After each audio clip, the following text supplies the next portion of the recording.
Hello, everyone. Before we get started, of course, I just want to give this risk disclaimer. Please note, I am not a financial expert and this is not trading advice. Please don't just copy my trades. I'm hoping that you will just learn something from seeing what it is that I do and you can go from there. Anyway, there's your disclaimer. Uh, I'm sorry that it actually took me a few minutes longer to get logged on today. For some reason, I'm still figuring this whole live thing out, so bear with me.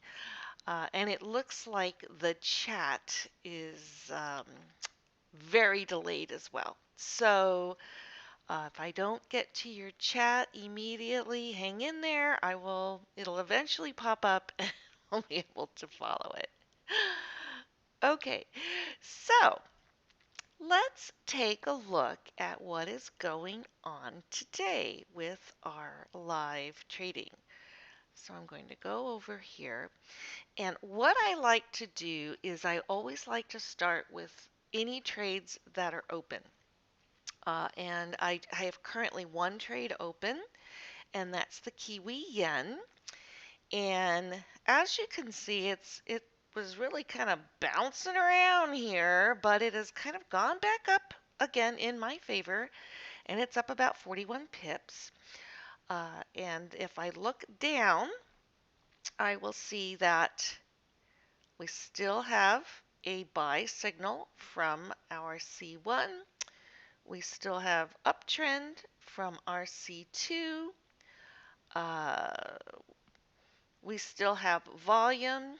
I'm sorry, I should probably get rid of that for now. Hang on. Okay, so we still have volume, uptrend, and it is still above the baseline. So we're going to leave this one be. And as you can see here, this is where we're at right now. We're at about $78. So we're just going to leave that one be for now. So let's start at the top. Oh, hi, Greg. Nice, nice to see you. Your message just popped up, so I don't know how long of a delay it is. Let's go look at Aussie yen. Okay, so Aussie yen. If we look here, what we're looking at first is, do we have a fresh signal? Yes, we do. We have from sell to buy, and we have a baseline cross to boot. So that is usually a very strong combination. Let's continue. We have confirmation of an uptrend, and we do have enough volume.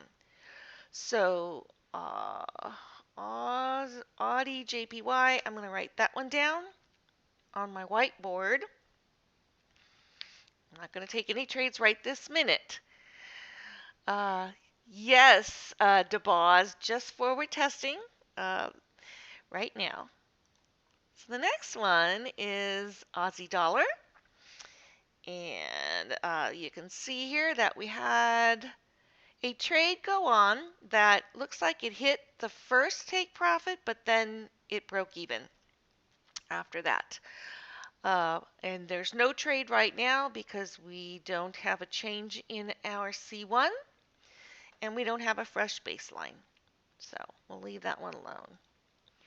Euro USD. No change in our C1, no fresh cross of the baseline. So that one we leave alone. We're going to skip over Kiwi Yen because we already looked at that. So now we're on dollar CAD. No fresh change in our signal and no fresh baseline. So we're leaving that one alone too. Isn't this exciting? so, so much inactivity. So now we're on Kiwi CAD. No fresh signal, no fresh baseline cross. And that's really all you're looking for when you want to take a new trade. Oh, thanks, Greg. Greg is telling me it is about a 90-second delay. So, wow. I really wish I could figure out how to stop that, but yeah, we'll get there. Okay, Euro Great Britain. Now, let's see, Euro Great Britain, we have a new signal here. Okay. So what we have to remember is this signal here was Friday. And so we're kind of ignoring this one because this one was Sunday. If you look at this. So this candle right here was the end of the day on Friday. And I personally don't like to take trades. I don't like to open trades on Friday. I will wait and see if it's still valid on Monday. Okay, so here was our little Sunday candle, and it went down a little bit, but you can see that we still have a good signal uptrend and we still have volume. So I'm going to write that one down as well because that is a good candidate. So that one is Euro Great Britain. Okay. Next we have Great Britain dollar. No new signal, no new cross, so we skip it. Next is Aussie CAD. No new signal. This is like the third one now, so that wouldn't be counting. And no new cross. Aussie Kiwi. No new signal, no new cross. Canadian yen. Okay, so here we have another one that's interesting looking. So we're looking at this candle right here because this is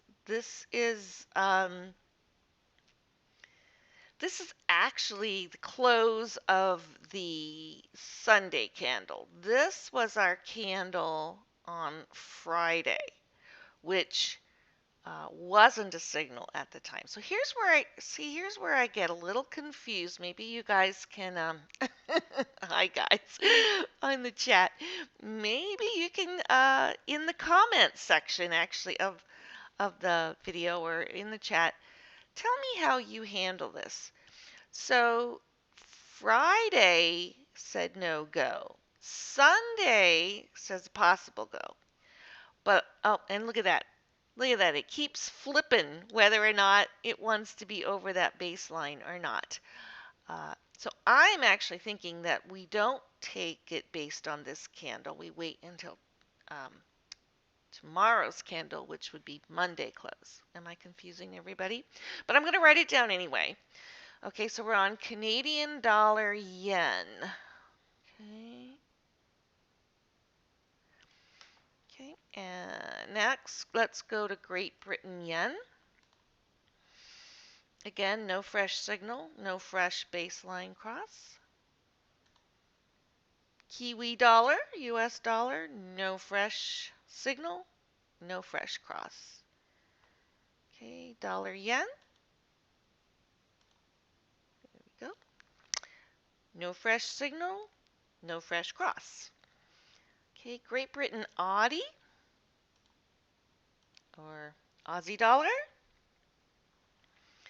Okay, so here this is an interesting one. Okay, as you can see that we had an up signal which we ended up losing on in the last trade. But if we look at today's signal, we have a fresh new C1 signal. We have a downtrend and we have valid volume. But we have a problem with this one. You can see here that it has gone a distance of 203 pips when our ATR is only 131.9 pips. This is from our baseline that is too big. Now, sometimes we don't have to worry about that. If it's a continuation trade and the previous trade went up and came back down again but didn't cross the baseline, then we don't have to worry about that. But because this previous buy trade went up, crossed the baseline, and then crossed back down again, this is now following the 1 ATR rule. So we can't take that trade. So I'm not going to write that down. All right, one more. Canadian chef or Swissy. Okay, so we have a nice fresh signal here, but look at this. That one's our secondary confirmation still says down, and we are still below, well below the baseline. So that is a no-go. So let's go back now and revisit those that are on our possibilities list. The first one we had was Aussie yen, Aussie JPY. Okay, so this one actually looks like a very good signal.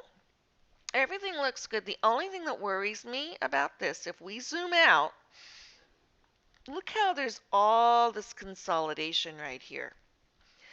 Um, you know, that is a little worrisome. Now, I know that VP said we don't use support and resistance, uh, but we also look at consolidation, though, I think. So this one would be a little worrisome to take.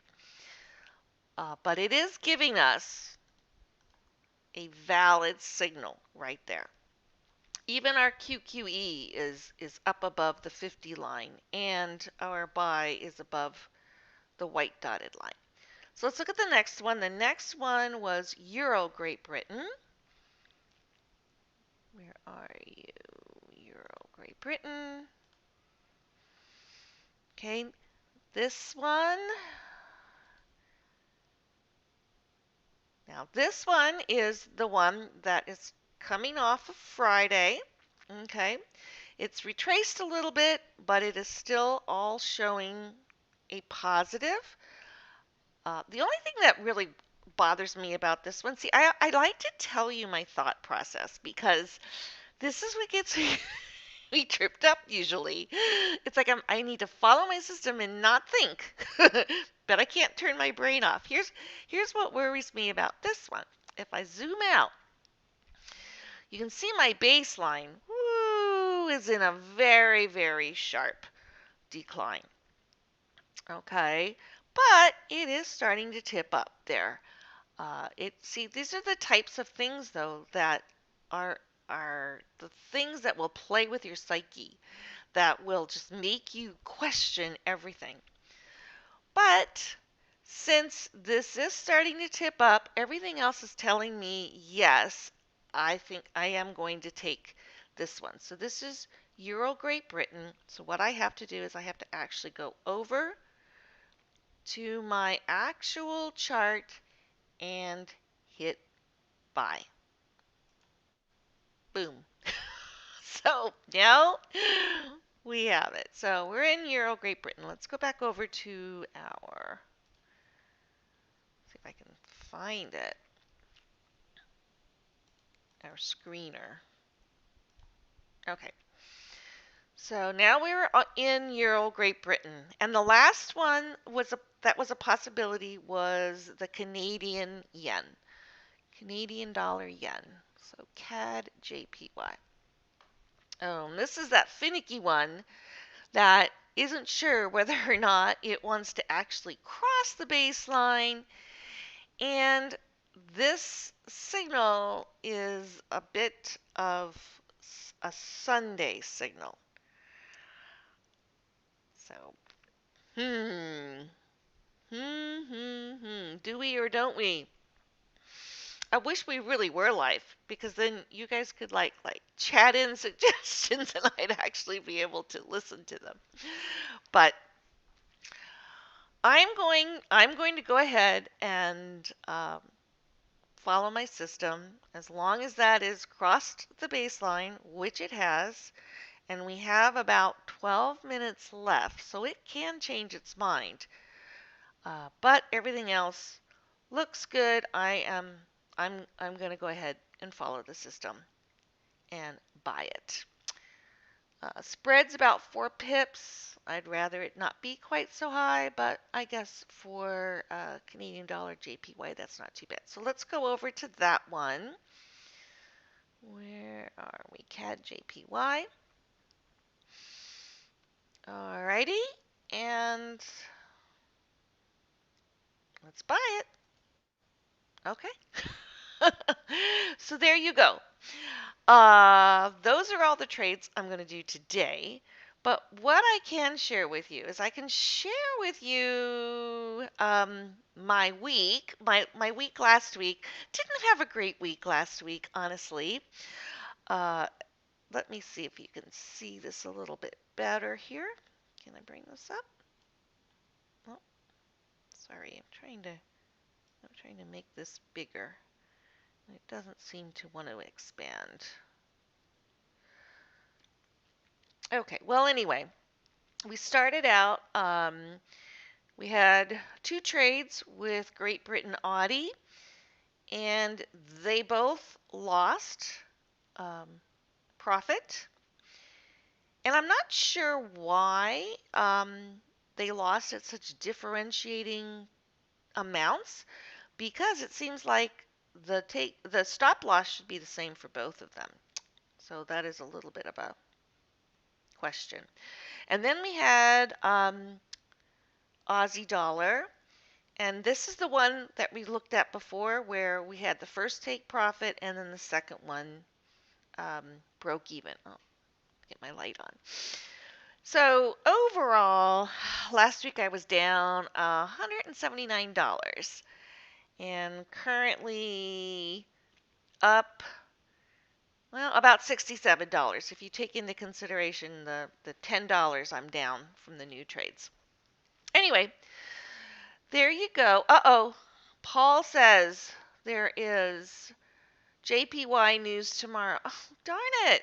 Why do I miss that? I looked, but I didn't. I'm so um stuck in trying to only pick out, you know, VP's news that I end up missing the important stuff. All right, well, I thank you, Paul. I've already put them on, so we'll see how it goes. Uh, but thank you for that. I hadn't made a note of that yet, so we'll see how that goes. Anyway, hopefully I will be able to do some more live trading. I just have to get comfortable with the technology and how it works and the whole delay situation. But